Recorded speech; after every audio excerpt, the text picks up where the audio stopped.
G'day! It's about 6 o'clock at night. I'm just about to head off the beaten track and track up this mountain for about an hour, set up camp, cook tea and spend the night. It doesn't get dark here until quite late, 8:30, 9 o'clock at this time of the year, but I need to get cracking to get set up so I'm not doing it in the dark. Come along with me, enjoy the trip, and we'll see what adventures we get into.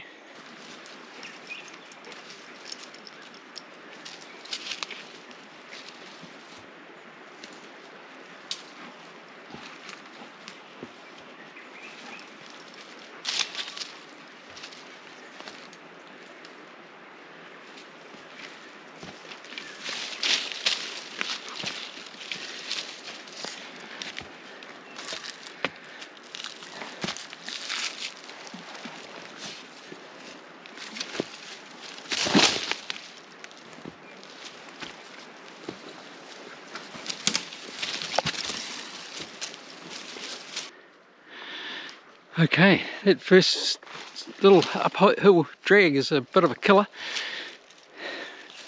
I had to stop here and have a rest last time. The difference is that today I'm carrying a pack and I weighed it before I left, 19.8 kilograms. I promised in the first video that as I work my way towards getting ready and prepped and getting my skill set up to speed so that I can be a competitor in the New Zealand Alone series, if they ever decide to film it, that over time I would be shedding equipment. So what I'm carrying today is actually more than what I would normally carry. Actually no, it's about the same. I've got 3 litres of water on board, which is 3 kilos, but I have left the tent behind, so I'm not carrying a tent. If I had a tent and I didn't have the water, then it'd probably be about the same weight. This is the starting point of my journey. Over the coming videos, I'm intending to shed gear, lighten the load, and you can keep a pretty good track of how much I've shed by what the pack weighs. Having said that, in the Alone competition, they're allowed to have equipment, quite a bit of equipment. I'm not going to be shedding it down to the point where I'm just walking into the bush with my t-shirt and trousers and boots. That would be irresponsible. I'm having to pause every now and then while I'm shooting this bit of the video because my lungs are heaving up and down from that stiff climb up out of the creek bed. It's an easier track from here forward, nice and gradual. I'm going to turn the camera off and not turn it back on again until I get to the campsite, and I'll give you a rough idea of how long it took me to get there. So for me, it's probably 40 minutes or an hour. For you, it's going to happen like this.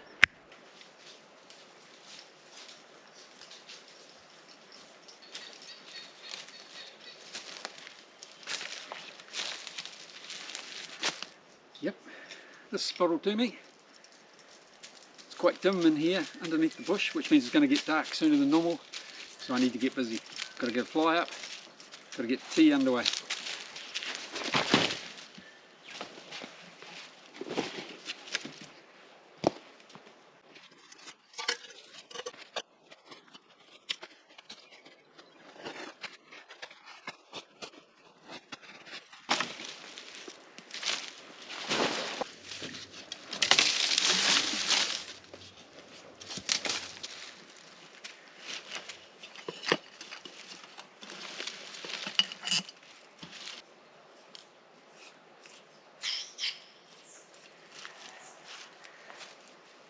No fires tonight. Things are far too dry, so I'm sticking with the gas.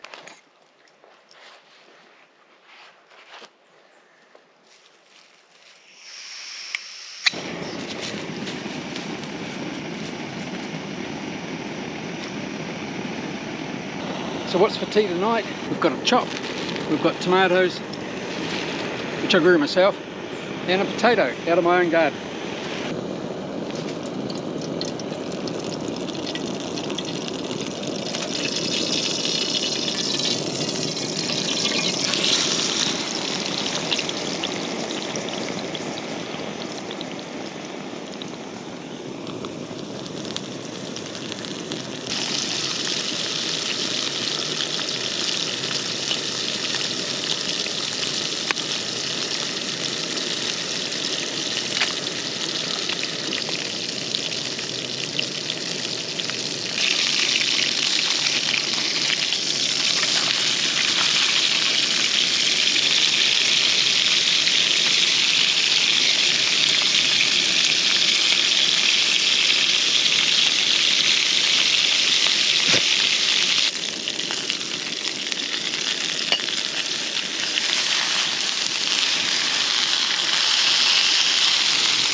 So that's tea cooked. I'm going to gobble it down, get this fly up properly, and then it's Meg's turn for tea, and she can do the dishes.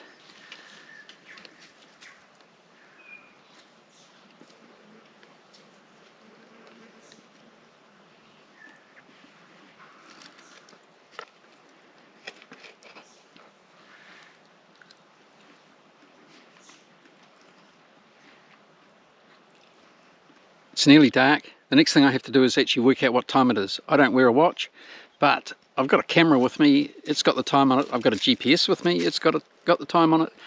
One of them will tell me the answer.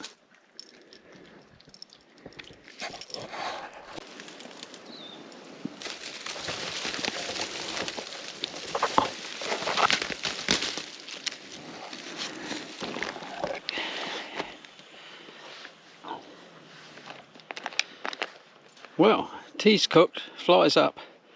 According to the camera, it's just on 8 PM. So Meg's finishing off her tea. I'll give her some water, and then by then it'll just about be dark, and I'll slide into my sleeping bag and snuggle down for a sleep.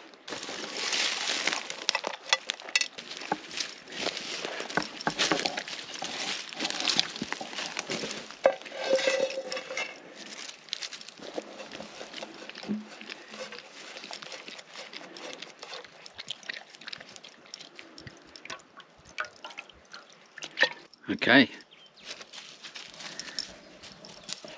sleeping bag set up, cup of Milo, just the right temperature. All that remains to be seen now is whether or not I'm going to get any sleep, because I know from experience the dog is going to want to be on the sleeping mat that I'm on, which means in the morning I could well be halfway out of the fly and soaking wet with dew. Let's wait and see. Catch you in the morning.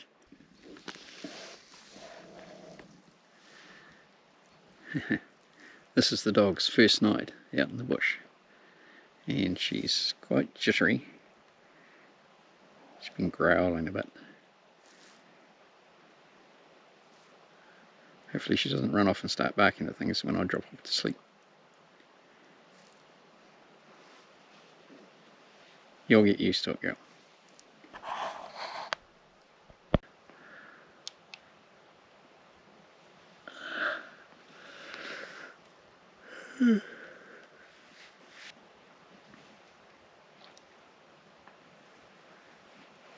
No idea what time it is, but it is time to get up and go and have a piddle.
Good morning.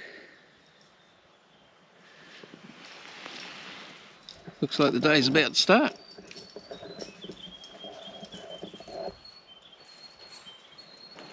Oh, and there's the dog.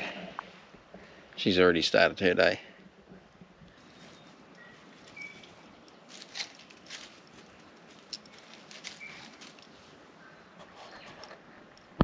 All right.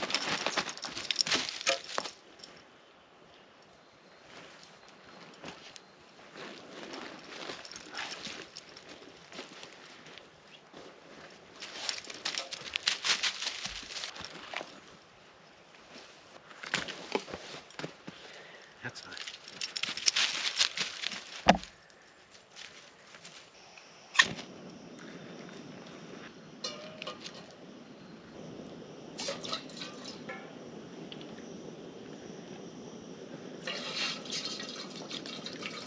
Good morning. Time for a cuppa, pack up gear and head on out. But no hurry. It's a beautiful, peaceful morning. Got no idea what time it is. All I know is that it's just coming on daylight. So let's get a move on.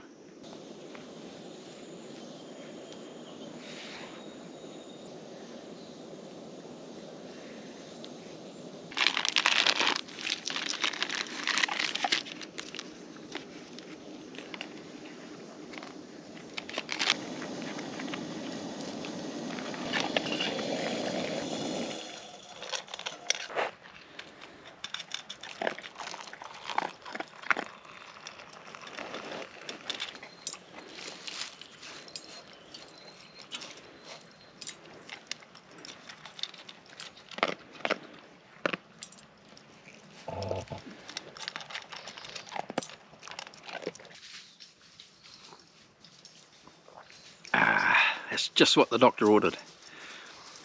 What a beautiful spot.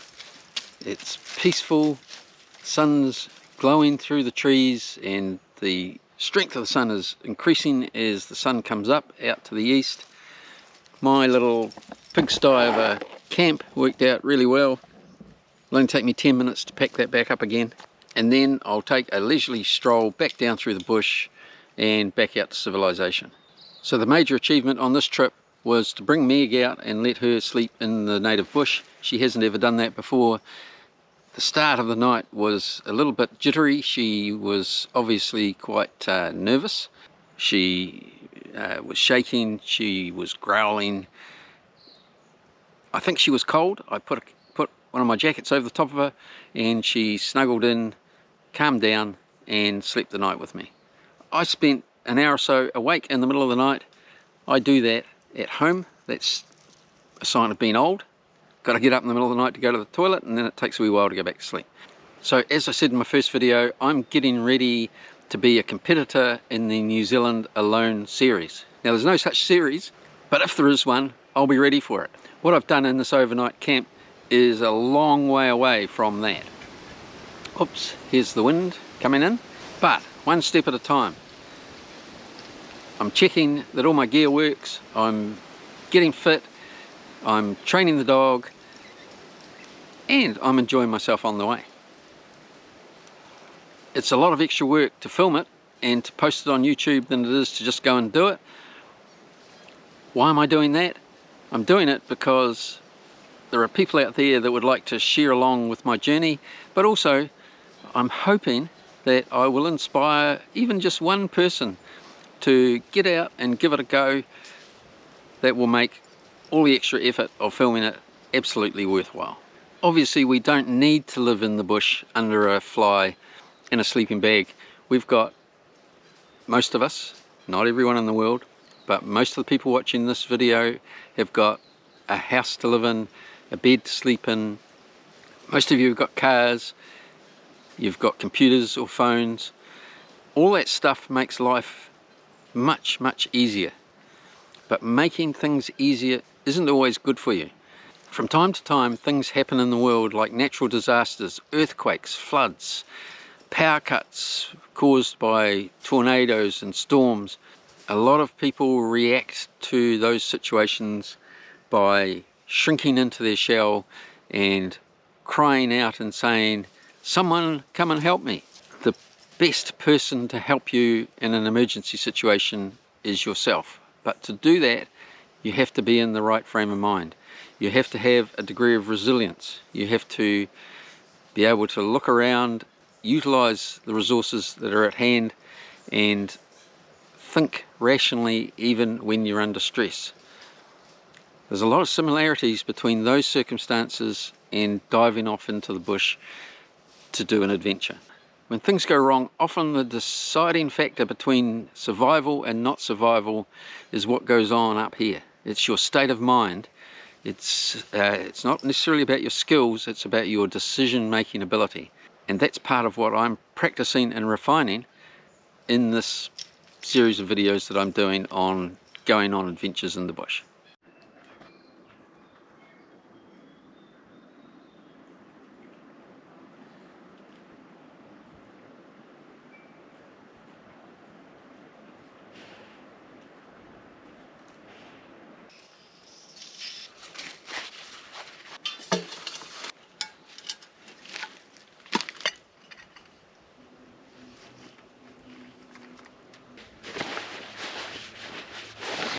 When I pack my pack together, I like to put the lightest stuff at the bottom to keep the heavy stuff near the top, to keep the centre of balance over my shoulders rather than down by my waist. It makes walking up hills and over rocky terrain much easier.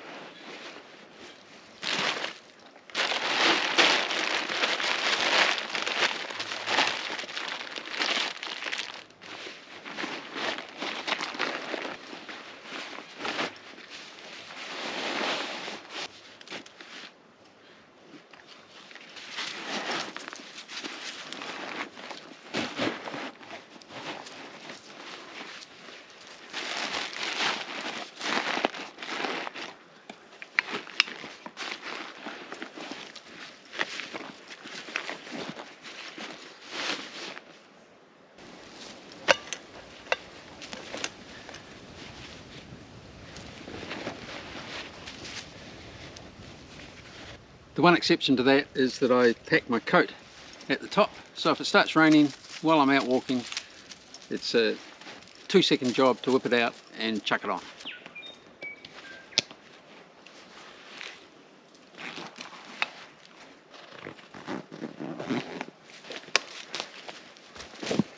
And that's that. Camp's all packed up in the space of 5 minutes.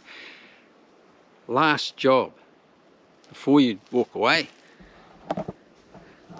have a good old look for rubbish or any bits of kit you've left behind.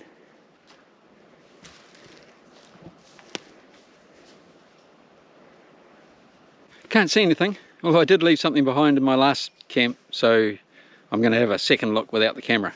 Next time you see me, I'll be on the track, heading back down to where the truck's parked so I can head home.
Time to turn the camera off and put it away. I'm getting to the steep stuff.